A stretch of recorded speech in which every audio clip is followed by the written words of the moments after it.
ang aking kumare, Senator Amy Marcos.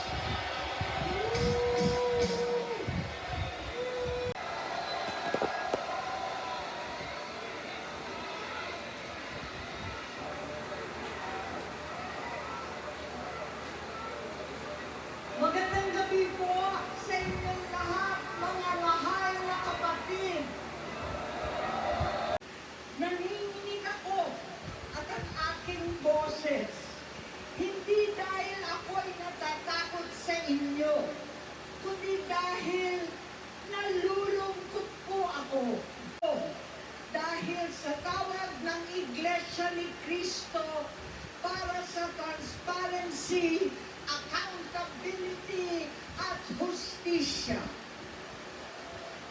At dahil sa tawag ng sarili kong konsensya, bilang senador, bilang kapatid, bilang Pilipino, bata pa lamang kami ni Bongbong,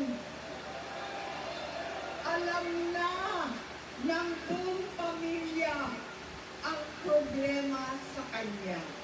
Ang ama, patungkol sa kanyang ugali at gawain.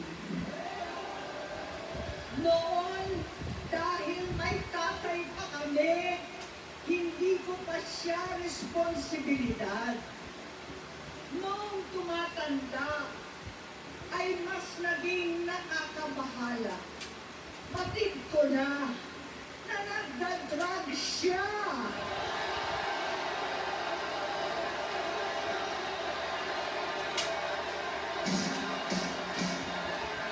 Naalaman ko at ng pamilya, naalaman ng pamilya, seryoso ito.